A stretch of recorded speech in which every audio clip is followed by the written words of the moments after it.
नमस्कार दोस्तों, मैं अंकुर उपाध्याय स्वागत करता हूं आप सभी का आपके अपने YouTube channel share market analysis में। आज बाजार ने एक बार फिर लाइफाई लगा दिया है। 22,000 निफ्टी ऑलमोस्ट हो गया। 22,000 कोविड में 7,500 था, ड्रीम लेवल था खरीदारी के लिए।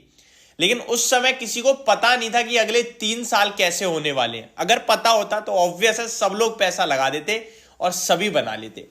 शेयर्स मल्टी बैगर बन गए हैं, मतलब 100 रुपए की चीज 1000 रुपए पे पहुंच गई है। 10-10 गुना हो गए हैं ये 3 साल में। जो बीते 3 साल में शेयर बाजार ने पैसा बना के दिया है निवेशकों को, वो बीते 10 साल में नहीं दिया था। मैं आपको बताना चाहता हूं उसके 3-4 बड़े पैरामीटर्स हैं। एक, भारत की इकोनॉमी लीड कर रही है। दूसरा, नेगेटिव साइड पे मैं आपको बता दूं, अगर आप आम जनता से बात करो तो वो ये भी बोलेंगे जो चीज पहले 5 रुपए की मिल रही थी आज 15 की बिक रही है, हंस खेल के लोग खरीद रहे हैं, तो ऑब्वियस सी बात है इकोनॉमी तो बढ़ेगी ही। जब महंगाई बढ़ रही है तो इकोनॉमी तो बढ़ेगी ही। तो आज उसी महंगाई का डेटा आ गया है आपके लिए, जो हर महीने आता है। कल अमेरिका में महंगाई का डेटा आया था जो कि थोड़ा नेगेटिव था। बाजार खुले तो गिरकर, लेकिन एट द एंड रिकवर होके हरे निशान में बंद हुए अमेरिका के। आज भारतीय बाजार का इन्फ्लेशन डेटा आना था जो कि आ चुका है और मैं आप सभी के साथ शेयर कर रहा हूं। देखिए, मैं एक चीज जरूर बोलना चाहूंगा, इंडिया ग्रोइंग इकोनॉमी है और बहुत तेजी से ग्रो कर रही है। और अगर आपके दिमाग में कहीं से कहीं तक भी ये आता है ना कि यार एक बार बाजार क्रैश हो जाए, मैं दबा के पैसा लगाऊंगा, एक बार क्रैश हो जाए, या फिर मैंने जो निवेश कर रखा है अगर क्रैश हुआ बाजार तो मेरा पैसा न डूब जाए, इन दोनों में से कोई भी थॉट आता है ना, मैं आपको बता दूं कोई क्रैश नहीं आने वाला बाजार में। बाजार में गिरावट, profit booking, time wise consolidation कभी भी आ सकता है, लेकिन क्रैश नहीं होने का बाजार। ये इसलिए कह रहा हूं मैं, आपका क्रैश जब 2020 में हुआ था ना कोविड में, तो एफआईआईज ने 1 लाख करोड़ की सेलिंग करी थी और बाजार ढह गया हमारा। क्यों ढह गया था? क्योंकि हमारे पास पैसा नहीं था खरीदारी के लिए। रिटेल कैटेगरी मार्केट में आती नहीं थी और म्यूचुअल फंड्स के पास पैसा था नहीं, क्योंकि हम लगाते ही नहीं थे। लेकिन आज की डेट में ना 18,000 करोड़ रुपए तो मंथली म्यूचुअल फंड पे दे रहे हैं हम लोग।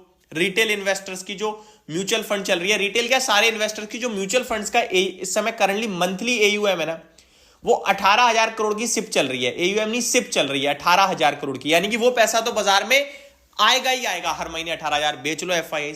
मार्केट में महीने के कितने दिन होते हैं, सॉरी मार्केट में महीने में कितने ट्रेडिंग सेशन है? 22। यानी डेली 1000 करोड़ रुपए का निवेश तो म्यूचुअल फंड कर रहा है, ऐसा डीआईआई कर रहे हैं हमारे। उसके बाद रिटेल कैटेगरी बाजार में दबा के डीमेट अकाउंट ओपन कर रही है। जब डीमेट अकाउंट ओपन हो रहे हैं तो ऑब्वियस है ओपन तो जीरो बैलेंस ही होते हैं ना, वो पैसा लाएंगे ही बाजार में, वो पैसा ला रहे हैं तो कैसे आपका बाजार टूटेगा।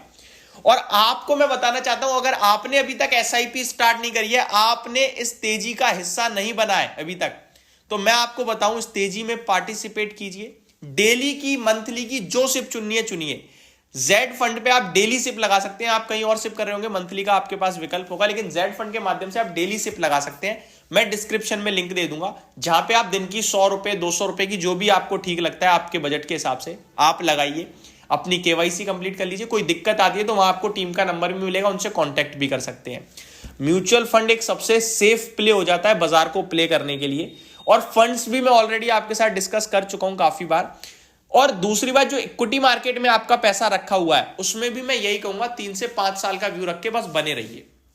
सिंपल है, आप एसआईपी के थ्रू पैसा लगाओ, डायरेक्ट लगाओ, बट मार्केट में लॉन्ग टर्म प्ले करो। एसआईपी में 200 रुपए दिन का कुछ मायने नहीं रखता। 5 ट्रेडिंग सेशन में पैसा कटेगा, 1000 रुपए होता है।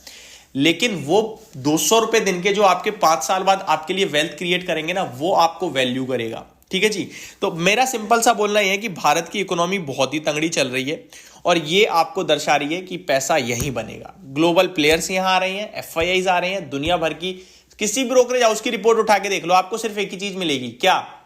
कि भारत इकोनॉमी में ग्रोथ का इंजन इस समय जो है वो भारत है, दुनिया भर में पैसा यहीं बनेगा। अब आ जाता हूं मैं सीपीआई इन्फ्लेशन पे। आपको भाई इतनी सारी चीजें बोल दी, इन्फ्लेशन का डेटा बताया नहीं। ये जो चीजें है ना आपको मोटिवेट करेंगी, आपको होल्ड करने की पावर देती हैं। आपको जब सब कुछ अच्छा दिख रहा है फिर आप बेचने के बारे में क्यों सोचते हो शेयर्स को? आप होल्ड करो, पैसा बन रहा है होल्ड करो, मत सोचो कौन सा चीज कितनी महंगी हो गई है। अपने पैसे को डाइवर्सिफाई रखो, बस सिंपल। इन्फ्लेशन का डेटा कल अमेरिका में चाहे कुछ भी हो, लेकिन हमारा तंगड़ा आ गया है। एक और चीज मिल गई है भारतीय बाजार को तंगड़ी, क्या है वो मैं आपको बताता हूं। अगर आप ईयर ऑन ईयर बेसिस पे इन्फ्लेशन देखें तो 5.69% पे आया है, 5.55% से बढ़कर। थोड़ा इन्फ्लेशन महंगा आया है, लेकिन अनुमान था 5.88% पे इन्फ्लेशन आएगा, तो अनुमान से कम ही है। तो महंगाई बढ़ी है लेकिन अनुमान से कम बढ़ी है, तो ये पॉजिटिव है। अगर बात करूं इंडस्ट्रियल प्रोडक्शन डेटा की, तो वो थोड़ा कम आया है, 2.4% पे आया है, 3.5% का था, ये थोड़ा सा नेगेटिव है। आगे बात की जाए अगर India December core consumer price based inflation, तो 3.82 3.89% है, तो ठीक है, कोई दिक्कत वाली बात है नहीं है। ओवरऑल मेरे लिए डेटा पॉजिटिव साइड पे ही रखूंगा मैं इसे, और बाकी आपके लिए जैसे ही अमेरिका के बाजार ओपन होंगे वो सारी डिटेल्स तो टाइम टू टाइम कवर करूंगा ही करूंगा। तो चैनल के साथ बने रहिए और अपनी डेली एसआईपी जरूर स्टार्ट कीजिए, डिस्क्रिप्शन में लिंक है। Thank you so much for watching this video, have a great day guys.